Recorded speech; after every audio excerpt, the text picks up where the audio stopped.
rapaz, muito bom dia pra você. Hoje você vai de carona comigo, tá? Eu coloquei o cinto aqui. É isso, partiu, bateu, sempre tentando inovar, trazer um cenário diferente pra você. E vamos de carona. Pena que amanhã de Salvador tá chuvosa hoje. Não dá pra vocês verem aí um cenário belíssimo que Salvador é capaz de proporcionar. Mas vamos lá, vamos lá. Muita gente chorando de cima pra cá, são lágrimas, mas também é bênção, né? É abundância, vamos pensar assim. Mas sabe quem tá sorrindo? O torcedor do Bahia, pô. Tá louco? Sorriso de canto a canto, não tem jeito. É o esquadrão. Ó, esse Bahia vai brigar por G6 e G4, na minha opinião, a competição toda, tá? Igual no ano passado, talvez até melhor. E a expectativa é essa. Então, o Bahia já mostrou mais uma grande prova de que é um grande time nessa competição, que vai dar trabalho nessa temporada. Foi enfrentar o Bragantino, difícil o Bragantino no interior de São Paulo, o time que tava brigando pela liderança da competição. O Bahia passou o carro, pô. Passou o carro sem conhecimento nenhum, 3-0, parecendo que tava jogando em casa. O Bragantino deu lá os seus moles, mas enfim, o campeonato é isso, não dá pra vacilar contra esse arrumado Bahia. Então o Bahia conseguiu 3 pontos importantíssimos, porque foi a última rodada antes da pausa para o Mundial de Clubes, e na volta, né, a competição vai parar aí por quase 30 dias, na volta o calendário vai apertar muito, e aí vem decisão de Copa do Nordeste, Campeonato Brasileiro, decisões de Copa do Brasil e Sul-Americana também. Então, meu irmão, num quesito esforço e calendário, o negócio vai apertar muito. Então, que bom seria se o Bahia vencesse nessa última rodada para ter uma pequena folga, né? E terminar bem, com moral. Aconteceu. Então, respeita esse Bahia, que o tricolor tá chegando, tá? E quem vai trazer mais informações pra gente sobre esse Bahia, sobre os bastidores, como é que o Bahia saiu, né? Lá do interior de São Paulo, depois desse grande triunfo, como é que fica agora a situação do tricolor? Não sou eu não, é ele. Vem comigo, papai! Fala, meu parceiro Alan Guimarães, um abraço pra você, um abraço a todos do Partiu Bateu. Vamos falar do Bahia, né, Alan? Eu até falei no canal do Puco a respeito desse primeiro semestre, né? Dessa primeira parte de temporada do Bahia. Foram 44 jogos, 40 com a equipe principal, como o Rogério citou na coletiva, 4 jogos com a equipe sub-20. A tendência é que aconteça mais vezes de ter um sub-20 jogando competições inferiores, como é o caso do Campeonato Baiano, como é o caso de uma fase já mais tranquila, né, de uma rodada mais tranquila de Copa do Nordeste, onde o Bahia tem um jogo desgastante e entenda que não vale a pena mandar os principais atletas, seja pela viagem ou pelo estado do gramado. Então o planejamento vem sendo feito a cada ano e eu entendo, viu, Alan, e galera do Partiu Bateu que está acompanhando, que a cada ano tem uma crescente, né? Se a gente for comparar 2025 com 2023, né, o Bahia em 23 ganha o Campeonato Baiano, assim como em 2025, porém é eliminado na primeira fase do Nordeste, sai cedo não cedo de Copa do Brasil, porque acaba saindo pro Grêmio nos pênaltis, mas decepciona no Campeonato Brasileiro, né? Fica ali brigando até a última rodada. Tem a questão dos 6 para o Sport, tem um time que a gente conta de dedo quem estava naquele time, se eu não estiver enganado, para falar de peça titular, né? Só tinha o Ademir, o Canu e o Marcos Felipe. Então é um outro Bahia, porque o Gilberto chega no meio de 23, né? O Juba não consegue chegar na primeira etapa de 23, acaba chegando também depois que o seu contrato acaba. Do meio campo ninguém, Caio, Jean Lucas, Everton Ribeiro, era o Cauli, a estrela daquele time, e tinha o Kaique, né? Então são poucas peças, é uma mudança tremenda. O Rogério chega fazendo aí um trabalho que muitos treinadores que passaram pelo Bahia não conseguiram, né? Lógico que ainda faltam títulos, o torcedor cobra isso, o próprio Rogério sabe da cobrança com relação a títulos. O Bahia ganha o Campeonato Baiano, dá um alívio para o Rogério, não pelo título do Campeonato Baiano ser considerado algo grandioso, mas o fato de ter perdido o ano passado para o Vitória e o Rogério não ter vencido nenhum título, né? Ter sido eliminado na Copa do Nordeste em casa para o CRB, aumentou a cobrança. Então teve um alívio no título baiano. Tem a ideia ainda da Copa do Nordeste, que não sabe o que vai acontecer, né? Quando vai terminar essa competição. O Rogério já falou que em certos momentos acaba que a Copa do Nordeste ela perde uma importância, mas a gente fica aí na expectativa do que vai acontecer. Ter a seriedade na Sul-Americana.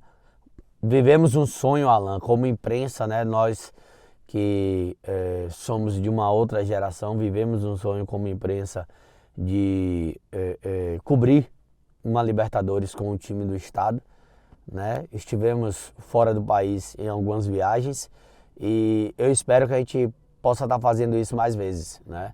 Acho que é um bom trabalho do Rogério, tem coisa para consertar, tem, como todo time tem. Reforços é o que o torcedor pede, né? O Bahia, a princípio, tem a prioridade do goleiro, tem a situação na zaga com o Canu machucado, o meio-campo, a questão do Eric. O Rogério disse que ia avaliar isso, gosta do Jota, aciona a cláusula de renovação. Vamos ver como é que vai ser essa situação, se chega um volante ou se o Jota vai, a princípio, ser aquela peça para preencher a lacuna ali deixada pelo Eric, depois o Eric retornar ao time. E férias agora, depois uma pré-temporada dentro do CT mesmo, nada de viagem, uma intertemporada, melhor dizendo, e um foco seja na Copa do Nordeste ou no Campeonato Brasileiro quando a bola voltar a rolar para o Sport Clube Bahia. Acho que um bom trabalho de primeiro semestre, fica a decepção da Libertadores de não ter passado de fase, porém um bom trabalho desse primeiro semestre do Sport Clube Bahia. Um abraço para você, Alan, um abraço a todos do Partiu Bateu, tamo junto. E se liga também no youtube.com/canal do Pulco, porque onde tem Bahia, tem canal do Pulco, Alan. Um abraço. Valeu, meu lindo! Rapaz, e o Michel Araújo, hein? Muita gente criticando, inclusive eu, né? Mas tá aí, queimando nossa língua. Espero que agora ele possa, né, ter ainda mais ímpeto nas partidas, que ele possa se entregar ainda mais e ajudar o Bahia como ele tem ajudado, né? Então, a gente critica, mas a gente tem que reconhecer o que o Michel Araújo tem feito, né? Tem cumprido seu papel muito bem, o Rogério Ceni tem acionado ele e ele tem dado conta do recado. Eu fiz uma brincadeira, né? Sobre jogadores que eu colocaria no banco, reserva, ou os jogadores do Bahia que eu venderia, que seria banco ou que seria titular. Eu fiz essa brincadeira com o elenco do Bahia. Eu não sei se você vai concordar, mas coloca pra mim no chat do YouTube, você que tá no YouTube, o que é que você acha, o que é que você pensa sobre isso. Concorda, discorda? Coloca aí. Roda aí e depois eu quero ver seus comentários. Vende, banco ou é titular no Sport Clube Bahia com Alan Guimarães? Manda. Alan, Kaique. Banco. Eric. Volante, né? Banco. David Duarte. Banco. Iago Borducci. Vende. O zagueiro Mingo. Titular. O goleiro Marcos Felipe.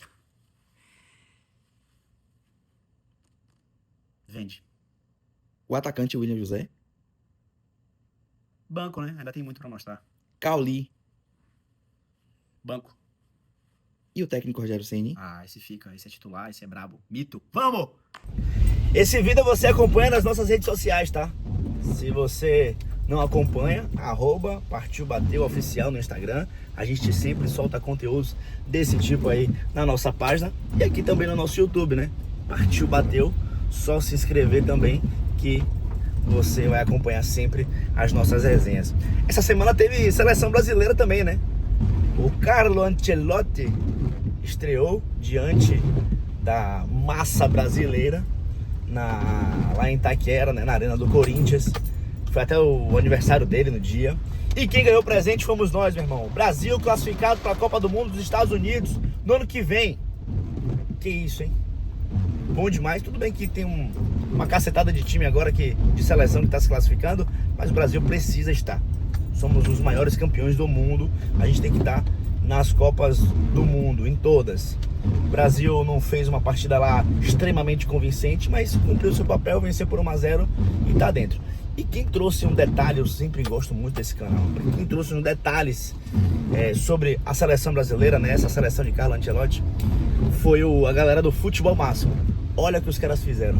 E se eu te disser que dos 25 nomes da primeira lista do Carlo Ancelotti, 2 já estão garantidos na convocação para a próxima data FIFA? E é claro que aqui eu não tô falando de Vini, Rafinha e todos os que são figurinhas carimbadas na seleção brasileira, mas sim os caras que, com base no desempenho nesses 2 primeiros jogos do Carleto, precisam voltar. E eu vou ainda além, precisam voltar como titulares. Só que, peraí, muita calma nessa hora. Antes da gente chegar nesses nomes, vamos passar posição por posição, fazendo um balanço do Brasil nessa data FIFA. No gol, o Alisson foi pouquíssimo exigido, contra Equador e Paraguai. Quando precisou, ele correspondeu, mas ainda assim eu vejo o Ederson como uma melhor opção por 2 pontos. E o primeiro motivo é mais técnico. Em ambos os jogos, a seleção teve dificuldade para encontrar soluções quando os adversários subiam para marcar pressão. E é claro que os zagueiros, laterais e meias têm mais responsabilidade nisso, mas o Ederson tem mais qualidade do que o Alisson para construir. E no meu entendimento é essa qualidade que pode fazer a diferença para gerar superioridade numérica e consequentemente dar mais fluidez para a saída de bola brasileira. Já o segundo motivo, eu confesso que ele é um pouco mais raso mesmo, é realmente por querer ver uma renovação no gol da seleção brasileira pelo fato do Alisson já ter jogado as últimas 2 Copas. Na lateral direita, o Wanderson, pelo menos na minha opinião, termina essa data FIFA em alta. Depois do jogo contra o Equador, eu pedi a escalação do Wesley porque eu senti o Wanderson muito hesitante em gerar apoio, ultrapassar e realmente ajudar a seleção na fase ofensiva. Mas tudo isso mudou e muito na segunda partida. Muito pelo contexto do jogo que pediu um Brasil com mais dinâmicas ofensivas para entrar na defesa do Paraguai, mas também pela presença do Rafinha aberto na direita, que por característica sai da ponta para dentro e libera o corredor pro Wanderson atacar. Diferente do que aconteceu com o Estevão e certamente aconteceria com o Antony, por exemplo. Agora, a zaga, sem dúvida nenhuma, foi o grande acerto do Ancelotti. Eu era um dos tantos aí que queriam ver uma reformulação, principalmente na vaga do Marquinhos, né? Mas aí depois da temporada espetacular que ele fez no Paris Saint-Germain, com direito a uma tríplice coroa, eu vim aqui defender que ele merecia pelo menos mais uma outra chance. E se você perdeu esse vídeo, lógico, é porque ainda não ativou o sininho das notificações aqui no canal, mas tudo bem. Dito isso aí, é inegável, a gente precisa dar o braço a torcer que ele aproveitou e muito essa nova chance. Ele só não foi melhor do que, agora sim, o primeiro dos 2 nomes obrigatórios que eu citei no início do vídeo. Até porque o Alex do Lille simplesmente comeu a bola na data FIFA. Defensivamente, tirando um ou outro momento, ele foi impecável, mas ainda teve um outro detalhe tão importante quanto. Se um dos maiores problemas da seleção do Dorival era uma saída de bola burocrática, o Alex mudou isso da água pro vinho. Tanto contra o Equador quanto diante do Paraguai, que a jogada do gol inclusive começa com ele, o Alex cansou de habilitar os meio-campistas e atacantes às costas da pressão com passes verticais, seja de pé direito ou pé esquerdo. A naturalidade que ele demonstrou para facilitar a primeira fase de construção da seleção brasileira foi assustadora e muito por conta disso ele já tá garantido na próxima data FIFA. Na lateral esquerda, o Alexandro, sinceramente, não fede nem cheira. E eu falo isso porque ele, como foi durante toda a carreira, fez o basicão, né? O arroz com feijão e não comprometeu. Diferente do lado direito, que exige a presença e contribuição do lateral na zona de finalização, a função do Alexandro é mais sustentar a saída de bola e dar qualidade para a primeira fase de construção. E assim, né? Ele é espetacular fazendo isso? Pra mim, não, mas ele entrega o suficiente. Saltando agora pro meio-campo, é impossível a gente não falar sobre o Casemiro, que talvez tenha sido o melhor jogador da seleção brasileira nessa data FIFA se a gente fizer uma média dos 2 jogos. Na partida contra o Equador, ele foi o responsável por proteger a entrada entrada da grande área e oferecer para a seleção brasileira a solidez defensiva que foi tão elogiada pelo Ancelotti. Já contra o Paraguai, além dessa qualidade, ele mostrou que pode sim ser, guardadas as devidas proporções, o Toni Kroos do Real campeão da Champions em 23-24. Muito mais do que o passe pro Rafinha na origem do primeiro gol, o Casemiro cansou de receber bola às costas da primeira pressão e acelerar nos caras da frente. Passe seco rasante, diagonal longa, teve de tudo um pouco. Sobre Gerson e Bruno Guimarães, a parada é um pouco mais embaixo. A questão do Gerson vai muito da decisão que ele vai tomar nesses próximos dias. Se ele for pro Zenit, dá pra dizer com uma certa tranquilidade que o Gerson fez os seus últimos minutos com a camisa da seleção antes da Copa. Agora, caso ele fique no Flamengo, apesar da data FIFA dele ter sido abaixo da crítica, eu acredito que ele ainda pode voltar. Já a avaliação sobre o Bruno Guimarães é diferente. Contra o Equador, pelo menos no meu entendimento, ele foi um dos grandes responsáveis pela produção ofensiva praticamente nula da seleção brasileira e, consequentemente, um dos piores em campo. Mas a resposta diante do Paraguai foi bem positiva. Positiva ao ponto de eu querer abrir mão da ideia de testar novos nomes nessa função. Ainda não. Dentro dessa configuração aí com 2 homens no meio, não sei vocês, mas eu gostaria de ver Andreas Pereira, Ederson e até mesmo o Andrei Santos, apesar dele não exercer exatamente essa função no Estrasburgo. Fechando a meiuca, e sim, tá? A meiuca mesmo. Vem aí o meu segundo nome indispensável na próxima lista do Carleto. Já faz tempo que o Matheus Cunha não é um camisa 9 de fato, mas mano, ele se revelou um excelente camisa 10. Me corrige se eu tiver errado aqui nos comentários, e durante esse processo já aproveita para deixar o like, mas eu vi o Matheus Cunha descendo, baixando para receber bola no pé dos jogadores responsáveis pela primeira fase de construção. Vi ele gerando apoio, tanto pelo lado esquerdo quanto pelo lado direito do ataque da seleção. E principalmente, o Matheus Cunha se entregou o jogo inteirinho, exerceu pressão quando o Brasil não tinha bola, e na fase ofensiva acho que essa insistência não pode ser melhor representada do que justamente aí, no lance do gol. Agora, para começar a avaliar os atacantes, bora de ponta direita. O Rafinha não tem muito o que contestar, né? É um dos seríssimos candidatos a vencer a próxima bola de ouro e se tiver condição física, certamente vai estar em todas as convocações do Carleto. Já o Estevão não conseguiu entregar aquilo que se espera dele, mas me parece um daqueles casos que o Carlo Ancelotti vai pegar para criar, independentemente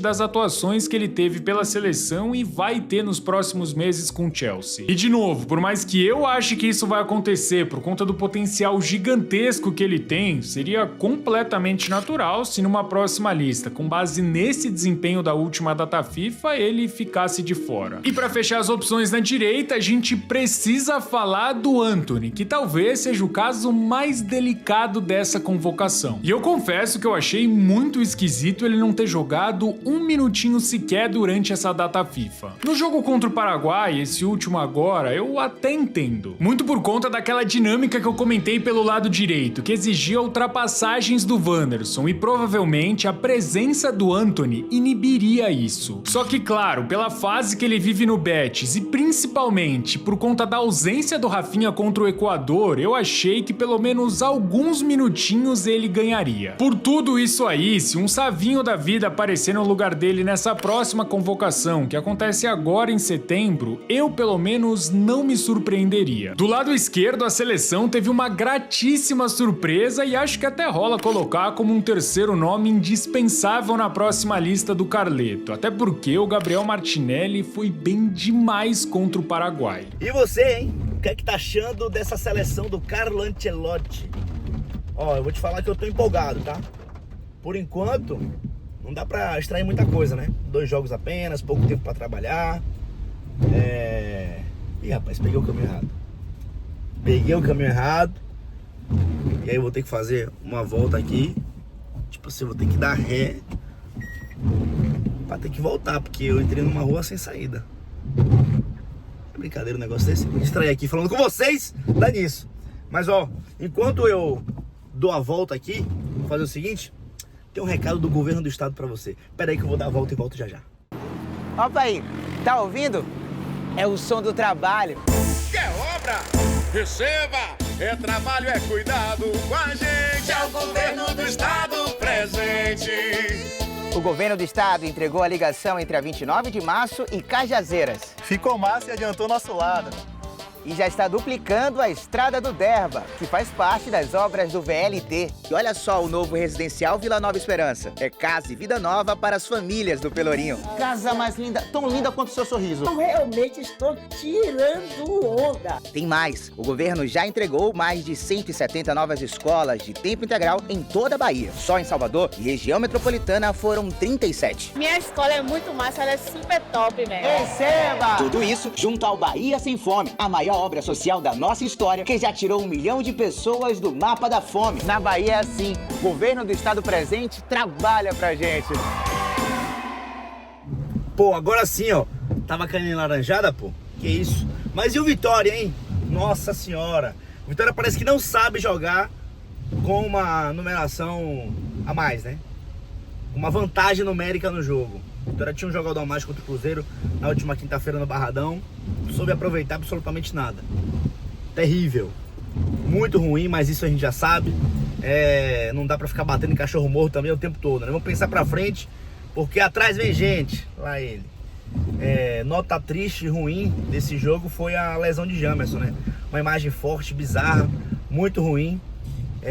Te desejo recuperação aí o atleta. E o Vitória vai ter que buscar um lateral esquerdo para compor isso aí, porque ele provavelmente vai ficar um bom tempinho afastado aí. Mas o Vitória pontua, né? Fez um ponto aí. Mas tá aí na briga contra a zona de rebaixamento. Essa tão esperada janela aí, essa pausa, né? Vai ter que arrumar a casinha aí, o Fábio Mota, o Thiago Carpini, o novo diretor de futebol que chegou. Então peças vão ter que chegar para o Vitória conseguir se aprumar nesse campeonato brasileiro. E aí tem mais informações sobre o Vitória, o rubro-negro baiano, e quem traz é esse brabo aí, ó. Fala galera, ligado aqui no Partiu Bateu, mandando um abraço para todos vocês que estão assistindo esse vídeo. Me chamo Gabriel Galindo, sou narrador aqui do canal do Dinâmico. E bem, falar do Vitória, né, que nesse momento vai ter a pausa para a Copa do Mundo de Clubes, fora da zona de rebaixamento, isso é importante demais, porém com o futebol que segue pouco vistoso, segue muito criticado pelo torcedor e pela imprensa de forma justa. Um empate contra o Cruzeiro, que pouco podemos falar sobre parte técnica, visto que com as chuvas que acometeram Salvador, o campo tornou a prática do esporte, perdão a redundância, mas impraticável, não é mesmo? E a noite foi marcada pela fatalidade, pelo que aconteceu com o lateral esquerdo Jamerson, que em uma cena fortíssima acabou tendo todos os ligamentos do tornozelo direito rompidos e precisou passar por cirurgia. Um empate que, visto o adversário, visto o contexto do jogo, é até ok, pelo um ponto a mais, porém, mais uma vez, tendo um homem a mais em campo, o que mostra que o Vitória sofre quando tem que jogar dessa maneira. É algo que precisa ser corrigido. O Vitória teve alguns episódios que tinham um jogador a mais, e mesmo que essa partida tenha sido comprometida pelas poças, pela chuva, não dá para ficar passando pano com sempre o Vitória sofrer, com o Cruzeiro ser o time que, com um homem a menos, assustou muito mais o Vitória do que o contrário. Isso aconteceu com o Bahia na Fonte Nova, isso aconteceu contra a Universidade Católica por 2 vezes. Não dá para isso ficar de forma recorrente acontecendo e o Vitória tratando isso como se fosse comum, pelo menos na postura que o Carpini adota nas coletivas, de que é um problema de eficiência, falta de eficiência. Para ter falta de eficiência, tem que ter criação de oportunidade. E no caso do jogo contra o Cruzeiro, isso não aconteceu. Isso fala muito sobre a montagem do elenco, fala muito sobre as peças que ali estão, e a janela de transferências será a esperança. É uma pausa importante para um Vitória que, como um todo, como instituição, precisa, na parte da sua diretoria, comissão técnica e jogadores, trabalhar e muito nessa janela para reforçar essa equipe, trocar o pneu com o carro andando e fazer com que o Vitória volte de uma forma muito mais competitiva na segunda parte do semestre. E para o torcedor, ter meio aquele momento de espairecer, aquele detox, porque ele foi submetido a um estresse que não era esperado nesse início de temporada. Passamos por um 2022 completamente de guerra para subir da Série C para a Série B. Da Série B para a Série A, mais uma guerra onde fomos campeões. E o ano passado, aquela luta para permanecer na primeira divisão, onde também foi bem sucedida. Depois de 3 anos de muitas batalhas e muitas guerras travadas, o mínimo que o torcedor do Vitória esperava, com mais tempo, com experiência de 1 ano na Série A de volta, com mais orçamento para investimento, o mínimo que o torcedor do Vitória esperava era que fosse um ano mais tranquilo. E quando eu falo em tranquilidade, eu não falo em títulos, em campanhas históricas, avassaladoras, sequência de vitórias e tudo isso, não. Eu falo sobre não ter que passar pelo mesmo sufoco que foi o ano passado para permanecer na primeira divisão. E isso, infelizmente, não foi cumprido. É uma janela que ela é a esperança de que com as notícias que forem chegando, tanto de saídas quanto de chegadas, o torcedor ganhe ânimo novamente, vendo que a estrutura do time está sendo mudada, e aí ele passe a acreditar de novo que esse clube vai alçar rumos maiores na Série A. É isso que esperamos, é isso que vamos ter que aguardar. Afinal, será um mês sem jogos e o Vitória vai ter que trabalhar e muito. A pausa é para quem assiste, é para o torcedor, mas é o momento que o clube tem que trabalhar ainda mais, só que fora dos gramados. Essa é a minha opinião, um abraço a todos e fiquem com Deus. Tá ouvindo? É o som do trabalho. Quer obra? Receba! É trabalho, é cuidado com a gente, é o governo do estado presente. Tem obra na saúde com os novos leitos do Hospital Geral de Camaçari e a nova policlínica já em construção. Além das feiras da saúde para exames e consultas gratuitas. E as novas ambulâncias do SAMU para a nossa região. Receba! O governo do estado também entregou mais de 170 novas escolas de tempo integral, 37 só em Salvador e região metropolitana. E mais de 600 novos ônibus escolares em toda a Bahia. Não acabou. A implantação da coleta e tratamento de esgoto traz saneamento para toda a Arimbep. E a construção de 384 novas moradias do Minha Casa Minha Vida em Camaçari. É a parceria Bahia Brasil, papá! Na Bahia é assim, governo do estado presente trabalha pra gente.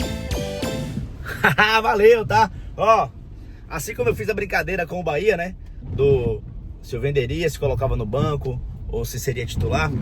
A gente fez o São João rubro-negro, né? O São João do Vitória. Quem a gente queimaria, colocaria na fogueira, quem iria pra quadrilha. Então a gente fez uma brincadeira que é mais ou menos parecida. Olha como ficou e eu também quero saber a sua opinião, tá? Torcedor rubro-negro, coloca aqui no chat, nos comentários. Eu quero saber onde é que eu errei ou se tá tudo certo. Chama aí.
Tá? Foi muito bom ter você aqui de carona comigo. Pô, eu gostei desse formato aqui. Você gostou? Coloca aqui no chat que eu quero saber também. Que a gente pode fazer mais vezes de repente. Ou de repente até com um entrevistado, quem sabe? Seria bom, né? Mas ó, muito obrigado pela sua participação, pela sua audiência até aqui. Sábado que vem a gente tá de volta. É São João, hein? Maneira no licor. Segura a tua onda, porque tem muita água pra rolar ainda aí, beleza? Um abraço pra você, ó. Até mais.